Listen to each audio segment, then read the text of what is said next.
ओम शांति। आज प्यारे मीठे भगवान की मीठी मुरली मंथन की डेट है 15 नवंबर 2021। तो मीठे मीठे बाबा हमें आज बता रहे हैं कि पिता द्वारा जो नॉलेज मिली है वह बुद्धि में कायम रखनी है। सवेरे सवेरे उठकर स्वदर्शन चक्रधारी पर विचार सागर मंथन करना है।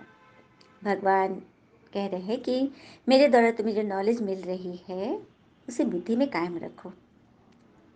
सिर्फ उल्टा घड़ा मत बनो कि बस ऊपर ऊपर पड़ा, अंदर तो कुछ नहीं गया। स्वदर्शन चक्रधारी बनो, अपने स्वरूप को याद रखो। आत्मा के पास स्वरूप है ना, पहला अनादि स्वरूप आत्मा रूप में, दूसरा आदि स्वरूप देवी देवता के रूप में, तीसरा पूज्य स्वरूप मंदिरों में पूजने पूजनीय योग्य, चौथा संगम पर जब भगवान आते तो हम ब्राह्मण बन जाते हैं, क्योंकि ब्रह्मा मुख से ये ज्ञान सुनकर हम उसे अडॉप्ट करते हैं और अपने जीवन को बदलते हैं। तो हमारा ये चौथा रूप हो गया ब्राह्मण स्वरूप। और पांचवा है जब हम पूर्ण रीति से ब्राह्मण बन जाएंगे तब हम फरिश्ता बन जाएंगे। तो ये है 5 स्वरूप, उसे याद करो, विचार सागर मंथन करो। और कभी भी कुदरत के फैसले पे कभी शक मत करना। कहते हैं ना कि कुदरत के फैसले पर कभी शक मत करना।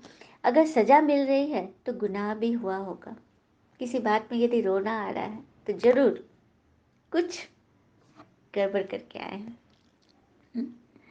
और ये भी कहते हैं ना कि आलोचना में छिपा हुआ सत्य और प्रशंसा में छिपा हुआ झूठ अगर मनुष्य समझ जाए तो आधी से ज़्यादा समस्या अपने आप सुलझ जाती है।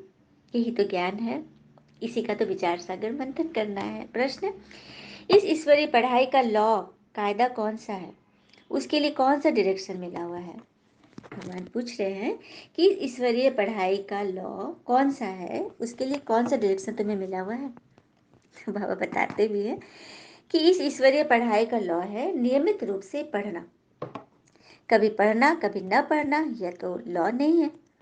बाबा ने पढ़ाई के लिए बहुत प्रबंध दिए हैं। पढ़ाई मुरली यहाँ से पोस्ट से जाती है। 7 दिन का कोर्स लेकर कहाँ भी पढ़ सकते हो। पढ़ाई कभी मिस नहीं करनी।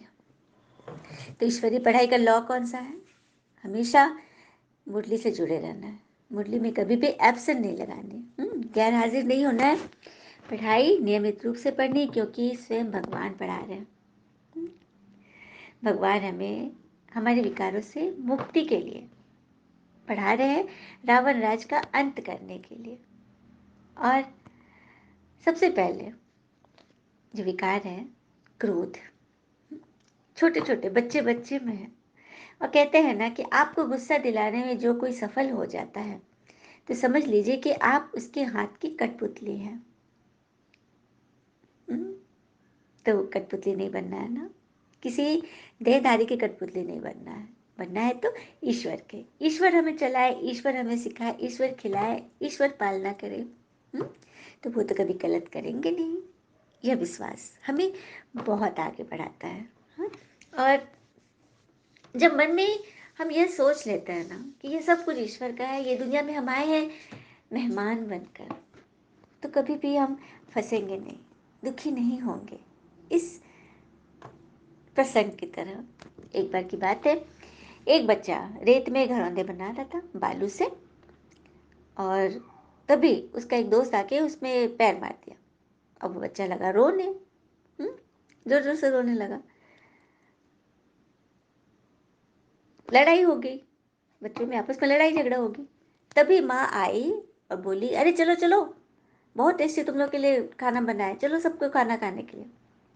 और जैसे ही माँ बोली कि अब घर चलो खाना खाने चलो, बस जितने सारे बच्चे अपने अपने घरौंदे बनाए थे ना, सब कूद कूद के घरौंदे तोड़ने लगे कि अब खेल खत्म, अब घर चलना है। और उसके बाद सबकी लड़ाई भी खत्म हो गई, दोस्ती हो गई, क्योंकि एक ने दूसरे उसका तोड़ा था और फिर उसने भी अपना तोड़ दिया, तब इसको मजा आ गया। और फिर सारे अपने अपने तोड़ दिए क्योंकि घर जाना है। तो देखा, हम सब इस धरा पर आते हैं, अपना घर बनाते हैं। ये घर क्या है, ये ईंट गारे का मकान, रेत की ही नींव पर है। हाँ, ये सब टेम्पररी रहने के लिए है। हमारा वास्तविक घर तो परम धाम, क्योंकि हम आत्माएं हैं। ये शरीर का वस्त्र धारण किया है, जैसे उसकी माँ ने आके बुलाया ना, चलो चलो अब घर चलने का समय हो गया, उसी तरह से हमारे बाबा, हमारे माता पिता आ गए हैं और कह रहे हैं, बच्चे रेत के घरौंदे से अब खेलना बंद करो, इसमें मत फंसो, टूटा तो टूटा कोई बात नहीं, क्योंकि इसको टूटना ही है, इसकी अंतिम गति यही है ना।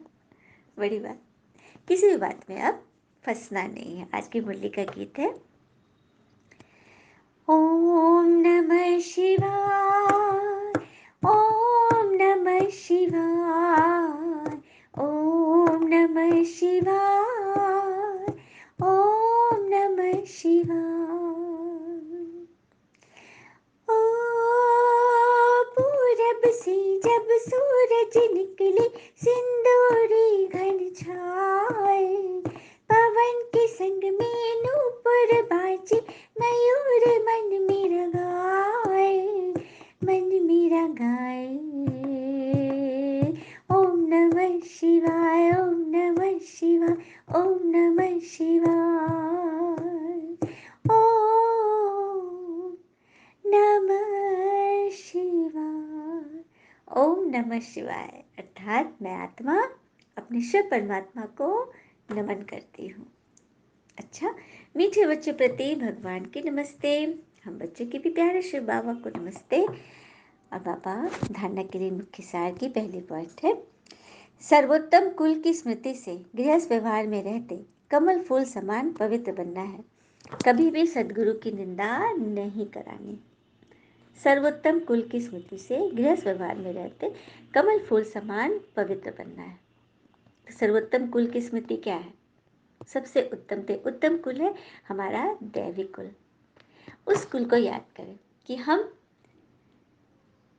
कहाँ से जले हैं, कहाँ आ गिरे हैं, अब फिर से कहाँ जाना है। तो सफलता के लिए कहते हैं ना कि success is not the key to happiness, happiness is the key to success. If you love what you are doing, you will be successful. देखिए, सफलता सभी चाहते हैं, जो सफलता पर है ना, कि वह हैप्पीनेस की चाबी नहीं है, जबकि हैप्पीनेस है सफलता की चाबी। खुश रहेंगे।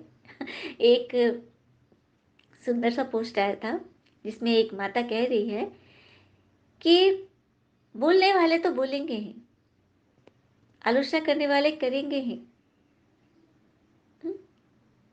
हमें उसकी परवाह नहीं करनी है। हम तो अपने आप पर प्यार लुटाते रहेंगे, चाहे कोई कुछ भी कहे, है ना। दूसरी पॉइंट, श्रीमत पर भारत को स्वर्ग बनाने की सेवा करनी है, स्वदर्शन चक्रधारी बनना और बनाना है। जब भी फुर्सत मिले तो विचार सागर मंथन जरूर करना है। बाबा कह रहे हैं कि श्रीमत पर हम भारत को स्वर्ग बनाएंगे, क्योंकि और कोई उपाय है ही नहीं कि पूरे भारत को स्वर्ग बना दे। स्वदर्शन चक्रधारी बनो और बनाओ, खुद भी बनो और औरों को भी बताओ, रास्ता सबको बताना है। जब भी फुर्सत मिले तो विचार सागर मंथन करना है कि भगवान ने आज हमें क्या पॉइंट बोला है, किस पर मनन करना है, कैसे समझाना है, कैसे पढ़ना और पढ़ाना है। वरदान है आज का, बाप दादा के कर्तव्य को अपना निशाना बनाने वाले मास्टर मर्यादा पुरुषोत्तम भव। बाप दादा के कर्तव्य को अपना निशाना बनाने वाले मास्टर मर्यादा पुरुषोत्तम भव। कहा जाता है, अपनी घोट तो नशा चढ़े, दूसरे की कमाई में कभी भी आंख नहीं जानी चाहिए। दूसरे के नशे को निशाना बनाने के बजाय बाप दादा के गुण और कर्तव्य को निशाना बनाओ। निशाना अर्थात किसी में आंख जो डूब जाती है ना, फलाना ने बहुत अच्छी ड्रेस पहनी, फलाना का बहुत सुंदर ज्वेलरी, फलाना के बहुत रूप बहुत सुंदर है, हाँ, फलाना का ज्ञान बहुत अच्छा है, बस हमेशा दूसरे की तरफ ही हमारी नज़र है। नज़र पर बहुत कुछ कहा जा सकता है, क्योंकि नज़र दृष्टि ही तो सब कुछ है। और अभी हाल ही में पद्मश्री से नवाजा गया था एक बुजुर्ग व्यक्ति जिनका नाम मोहम्मद शरीफ। उन्होंने ये संकल्प लिया कि करीब हजार उसने मतलब दाह संस्कार कराए। जो लावारिस जो लाशें होती है ना, उनका दाह संस्कार किया। जो हिंदू धर्म के थे, पता चला कि उनको मतलब अग्नि संस्कार हुआ, और जो मुस्लिम धर्म के थे उनको दफनाया गया। तो इस तरह से उनको राष्ट्रपति अवार्ड मिला गया, पद्मश्री से सम्मानित किया गया। अब ये सवाल उठता है कि आखिर उन्होंने ऐसा संकल्प लिया क्यों? कुछ तो ऐसा हुआ होगा ना। तो उनके इकलौते बेटे की सड़क दुर्घटना में मृत्यु हो गई और किसी ने उसको उसको तवज्जो नहीं दी और उसकी लाश को जानवरों ने नोच खाया। यह देखकर उन्होंने उसी वक्त संकल्प लिया कि जैसे से मेरे बेटे की लाश तड़प तड़प कर, मतलब उसने जान दी, किसी ने उसकी देखभाल नहीं की, क्रियाक्रम नहीं हुआ उसका, मैं ऐसे अनेकों लाशों को का अंतिम संस्कार करूंगा। तो देखा, इस तरह के भी लोग होते हैं जो अपने साथ तो जो कुछ हुआ उसको स्वीकार करके औरों के साथ ना हो यह प्रण लेते हैं। तो यही तो है, हाँ, निशाना लगाना, अपने कर्तव्य पर निशाना कि हमारा कर्तव्य, हम क्यों इस धरती पर आए हैं। बाप दादा के साथ अधर्म विनाश और सत्य धर्म की स्थापना के कर्तव्य में मददगार बनना है। अधर्म का विनाश, पाप का विनाश और सत्य धर्म पुण्य की स्थापना में मददगार बनो। अधर्म विनाश करने वाले अधर्म का कार्य व दैवी मर्यादा को तोड़ने का कार्य नहीं कर सकते। वे मास्टर मर्यादा पुरुषोत्तम जो होते हैं, तो जो मर्यादा पुरुषोत्तम होंगे वो मर्यादा के विरुद्ध कोई कार्य तो करेंगे नहीं। अधर्म विनाश करना है ना, अधर्म की पालना नहीं करनी है। स्लोगन, नॉलेजफुल बन, व्यर्थ प्रश्नों को स्वाहा कर दो तो समय बच जाएगा। नॉलेजफुल बन, व्यर्थ प्रश्नों को स्वाहा कर दो। व्यर्थ के प्रश्न क्यों आते हैं मन में, क्यों माया लाती है, उसकी खातिरदारी क्यों करते हैं? तुरंत उसे रफा दफा करो। और कोई भी किसी का तिरस्कार नहीं करता। तिरस्कार हम अपने विचारों से खुद का कर लेते, खुद को ही हंटर मारते। सामने वाले ने किसी परिस्थिति से कुछ ऐसा बोला होगा, हाँ, इसको स्वीकार कर ले, मन पे चोट ना रखे, तो समय बच जाएगा और एनर्जी बच जाएगी। हर प्रश्नों को हटाते जाए। अच्छा, ओम शांति। शुक्र मीठे बाबा। और कहते हैं ना, क्रोध करने वाला खुद ही पछताता है, खुद ही फंसता है, खुद ही जलता है, खुद ही उसकी स्थिति बिगड़ती है। सब कुछ उसके साथ खुद ही होता है। तो फिर वैसा काम हम क्यों करें? क्यों व्यर्थ के प्रश्नों में जाए और खुद को ही सम्मान न दे?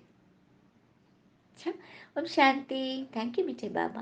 वो बाबा के प्यारे प्यारे बच्चे, ऑल इज वेल ऑलवेज। ओम शांति।